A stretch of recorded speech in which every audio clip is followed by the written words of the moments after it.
تو امریکہ اور انگلینڈ کا یہ دورہ جو تھا یہ صرف ایک مقصد کے لیے تھا جو خان صاحب نے کہا. وہ مقصد یہ تھا کہ دنیا کو پتہ چلنا چاہیے کہ پاکستان کے اندر انسانی حقوق کو کس انداز سے پامال کر دیا گیا، جمہوریت کا کس طرح سے ختم کر دیا گیا ہے، جوڈیشری کا کس طرح سے گلا گھونٹ دیا گیا ہے، جو قاتل ہیں وہ آزاد کر رہے ہیں اور باقی جو حق کی بات کرتے ہیں وہ جیلوں میں ہیں. صرف یہی مقصد تھا.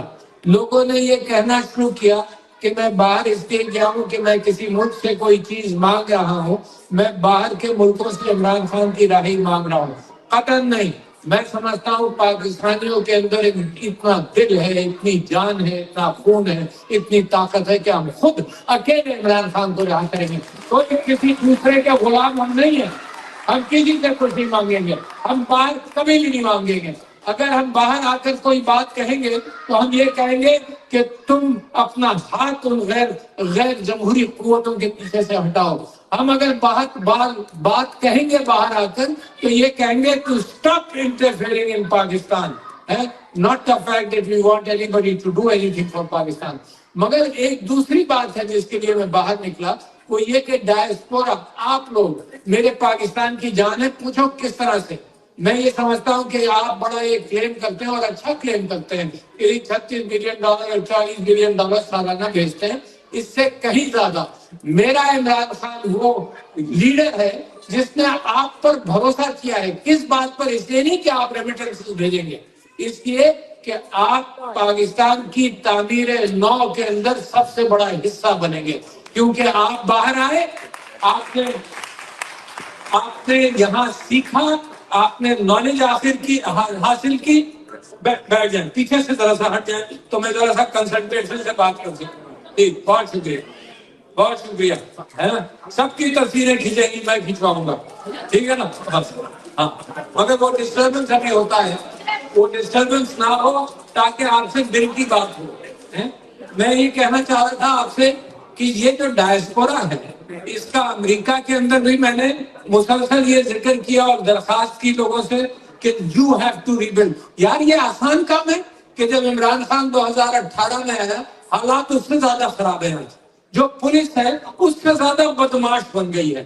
جو پولیس جس گھر میں جاتی ہے لوٹ مار کرتی ہے، موجودہ گورنمنٹ نے اس کو اجازت دی کہ ہزاروں گھروں کے اندر جاؤ، توڑ پھوڑ کرو، چیزیں لوٹو. یہ ان کا سکل سیٹ بن گیا ہے.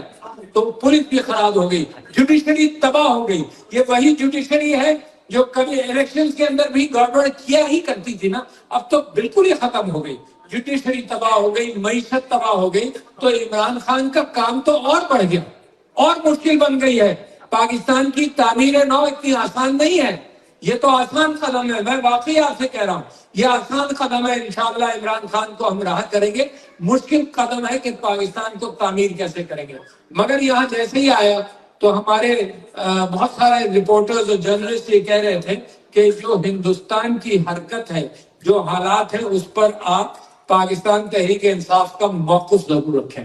تو میں آپ کو یہ بتانا چاہتا ہوں، نمبر ون یہ کہ اگر وہاں پر جو بھی ہوا اس کی پاکستان تحریک انصاف نے مذمت کری. وہ کون سا شہر ہے؟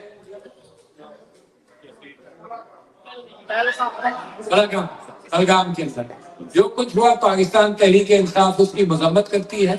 نمبر ایک. نمبر دو یہ کہ انڈیا نے منٹوں کے اندر الزام لگایا ہے. منٹوں کے اندر تو پتہ بھی نہیں کرتا کس نے کیا کیا، کون آیا کون گیا.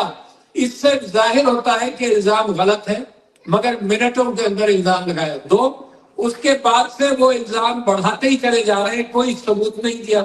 تو میں سمجھتا ہوں حکومت پاکستان کے ساتھ اور پاکستان کی افواج کے ساتھ اگر پاکستان کے اوپر کوئی بھی باہر کا ملک جارحانہ انداز سے کوئی بات کرے، کوئی آنکھ اٹھا کر دیکھے تو آنکھ کھینچ لیں گے، کوئی ہاتھ اٹھائے گا تو ہاتھ کاٹ دیں گے.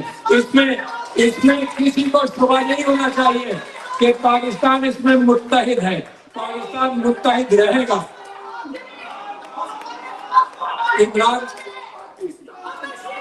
عمران خان